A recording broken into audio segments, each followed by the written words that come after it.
Sir ये फरमाइएगा कि ये भी खबरें हैं कि पाकिस्तान को चीन की तरफ से सुपरसोनिक जो हैं मिसाइल भी मिलने जा रहे हैं, जो कि जिनकी रेंज 7000 किलोमीटर तक है। जी देखें, ये बहुत सारी टेक्नोलॉजीज हैं मिसाइल की जो हमारे पास ऑलरेडी मौजूद भी हैं, और मुश्तरका तौर पे हम इसे डेवलप भी कर रहे हैं चीन की इश्तराक से। तो सुपरसोनिक मिसाइल तो हमारे पास ऑलरेडी मौजूद हैं, और उनकी काफी रेंजेस भी हैं। लेकिन हम जो है अब हाइपरसोनिक मिसाइल की तरफ जा रहे हैं। हाइपरसोनिक का मतलब ये है कि उसकी जो स्पीड है, वो जो स्पीड ऑफ साउंड होती है उसको माक 1 कहते हैं। तो जब वो स्पीड ऑफ साउंड क्रॉस कर जाती है तो इसका मतलब है कि जहाज माक 1 से, यानी एक मार्क से ऊपर चला गया। तो जो सुपरसोनिक होता है वो एनीथिंग अबव, मतलब 1 मार्क से ऊपर होगा, 2 मार्क से ऊपर, डबल हो गया, ट्रिपल हो गया, तो ये सुपरसोनिक होती है रेंज।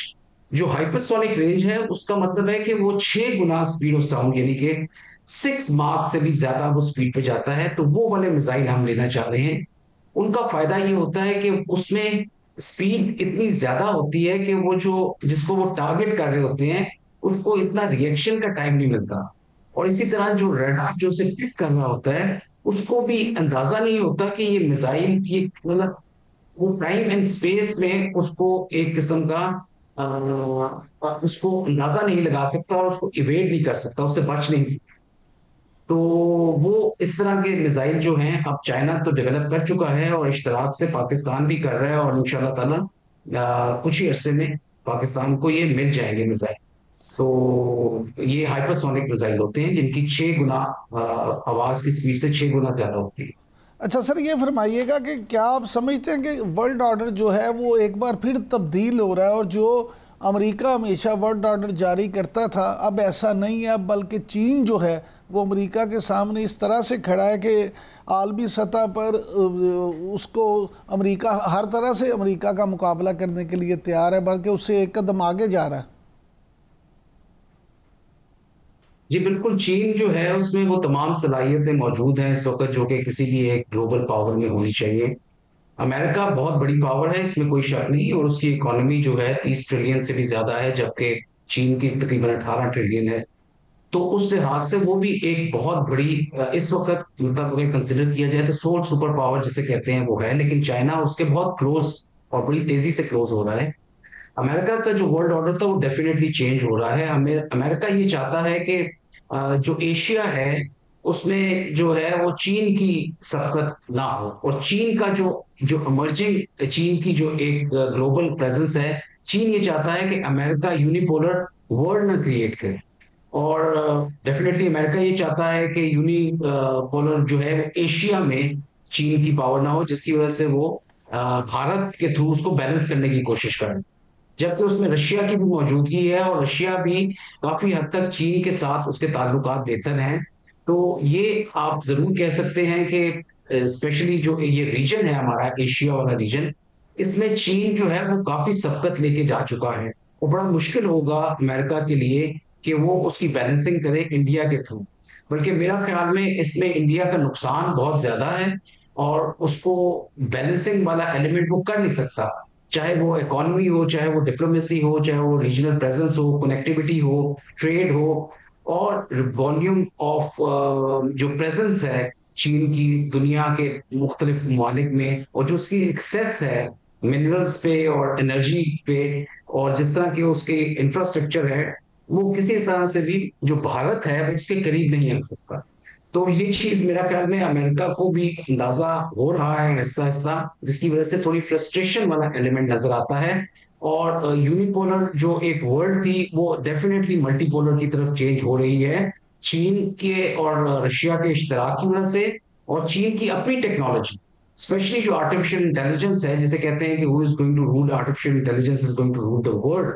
तो चीन उस मामले में काफी आगे जा चुका है। और भी बहुत सारे एरियाज हैं जिसमें चीन को आप कह सकते हैं कि आप बहुत मुश्किल होगा कि उसकी प्रेजेंस को, या उसकी जो कैपेबिलिटीज है, या उसकी जो उड़ान है, उसको रोका जा सके। अमेरिका ने बहुत कोशिश की। एक तो सिडिस ट्रैप एक लफ्ज इस्तेमाल करते हैं जिसमें जो प्रेजेंट ग्लोबल पावर होती है वो इमर्जिंग ग्लोबल पावर को इंटाइस करती है कि वो किसी तरह से जंग की तरफ आए। लेकिन चीन की जो पॉलिसी रही है वो बड़ी पीस वाली पॉलिसी रही है, ना सिर्फ रीजन के लिहाज से बल्कि ग्लोबल उसके लिहाज से भी। और उन्होंने कोशिश की है कि वो ट्रेड और कनेक्टिविटी के साथ दुनिया के जो ममालिक हैं उनको अप्रोच करें और उनमें बेहतरी लेकर आए, और ह्यूमन की जो लाइफ की जो एक क्वालिटी ऑफ लाइफ है उसको बेहतर किया जा सके। अच्छा सर, आखिर जिसकी में वजह से चीन जो है उसकी प्रेजेंस यूरोप में भी बढ़ रही है, अफ्रीका में तो ऑलरेडी बहुत ज्यादा है, ईस्ट एशिया और साउथ ईस्ट एशिया में बहुत ज्यादा उसकी प्रेजेंस है, और सिमिलरली साउथ अमेरिका में भी चीन की प्रेजेंस बहुत बढ़ रही है। और ये तमाम जो चीजें चीन अपनी प्रेजेंस लेकर आ रहा है वो दो चीजों में बहुत ज्यादा सबकत दे रहा है, एक सप्लाई चेन या आप कह सकते हैं कि रीजनल कनेक्टिविटी के थ्रू, बेटर इंफ्रास्ट्रक्चर के थ्रू, और एनर्जी की जो एक्सेस है उसको हासिल करने के लिए वो एक विन विन सिचुएशन रखता है जिन कंट्रीज में वो जाता है और अच्छा जिनके सर, साथ वो आमिर ट्रेड सर, करता है आमिर और जिनके आप इंफ्रास्ट्रक्चर को वो बेहतर करता है। तो आप बिल्कुल ये बात अब बावर हो चुकी है कि चीन एक बहुत बड़ी पावर बन चुका है दुनिया में, जिसको एक्सेप्ट करना पड़ेगा, कंटेन करना इसको या इसको रोकना जो है वो बहुत मुश्किल होगा किसी के लिए। अच्छा सर, एक आखिर में ज़रा जल्दी से ये बता दें कि अमेरिका जो नया एयर डिफेंस सिस्टम ला रहा है इस पर चीन को बड़े एतराज़ात हैं, तो क्या चीन जो है अमेरिका को रोक पाएगा?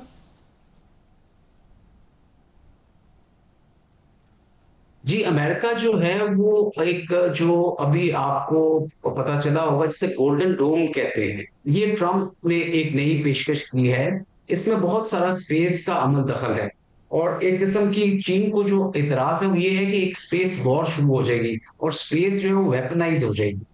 ये बहुत महंगा सिस्टम है जो एक उसको चीन को इस बात का भी एतराज है कि ये आर्म्स रेस शुरू हो जाएगी, ना सिर्फ इधर दुनिया में या आउटर स्पेस में भी ये आर्म्स रेस चली जाएगी, जिसकी वजह से ये काफी डेंजरस इलाका बन जाएगा, जिसको हमें मतलब चीन के मुताबिक, और मैं भी इसी तरह से जो कुछ मैंने पढ़ा है लोगों के मुतालिक, तो ये बहुत वनरेबल हो जाएगी तमाम दुनिया के ममालिक जो हैं। देखिए, ये इसको स्टारलिंक के साथ जोड़ना चाह रहे हैं जो ट्रम्प हैं, और स्टारलिंक को 1 ट्रिलियन से ज्यादा का कॉन्ट्रैक्ट दिया गया है। ये दुनिया का सबसे बड़ा आर्म्स का कॉन्ट्रैक्ट है जो कि दिया गया है। और अगर आपको अंदाजा हो तो शायद उस स्टारलिंक ने अपना पाकिस्तान में भी परमिट ले लिया हुआ है और ऑपरेशनलाइज हो जाएगा पाकिस्तान में भी कुछ अरसे में। तो इसका मतलब ये है कि उनकी प्रेजेंस काफी हद तक हमारी भी जो ऊपर वाली स्पेस है उसमें मौजूद होगी। तो चीन, मेरा नहीं ख्याल कि वो रोकने की कोशिश करेगा या रोक पाएगा, लेकिन इस बात को जरूर हमें जहन में रखना चाहिए तमाम ममालिक जिनके ऊपर स्टारलिंक की प्रेजेंस होगी, कि किस हद तक वो सिस्टम जो है आपके मिलिट्री सिस्टम्स को या मिसाइल्स को या जहाजों को या जितने भी सिस्टम्स हैं जिन पे स्पेशली जो है जीपीएस का इस्तेमाल होता है, किस हद तक उससे अंदाज हो सकते हैं। जहां तक रोकने का ताल्लुक है, मेरा ख्याल में ये रोक नहीं सकेगा, और अमेरिका चाहेगा कि चीन को इस तरह की वेपन रेस में इन्वॉल्व किया जाए। चीन का ऑल्टरनेट सिस्टम एक मौजूद है जिसे बेदू सिस्टम कहते हैं, जो जीपीएस का ऑल्टरनेट है, वो उस पर बहुत काम कर रहे हैं। और चीन की भी बहुत ज्यादा प्रेजेंस है सैटेलाइट्स के मुकाबले में आउटर स्पेस में, और मेरा ख्याल में उनके पास अपना काउंटर तो मौजूद है, लेकिन ये जो जिस लेवल का सिस्टम गोल्डन डोम वाला डेवलप कर रहे हैं, आप समझ लें कि जो आयरन डोम इसराइल के लिए बनाया हुआ है, जिनमें 3 डिफरेंट किस्म के मिसाइल शामिल हैं, और एक क्लोज सिस्टम है जिसे आयरन डोम कहते हैं, उसका आउटर सिस्टम जो है उसे डेविड शील्ड कहते हैं, और उससे आगे जो है वो एरो सिस्टम लगा हुआ है, मिसाइल सिस्टम, जो कि 2500 किलोमीटर तक देखता है और उसको काउंटर करता है बड़े मिसाइल्स को, बहुत बैलिस्टिक मिसाइल्स को। बहुत शुक्रिया एरमाल आमिर मसूद साहब।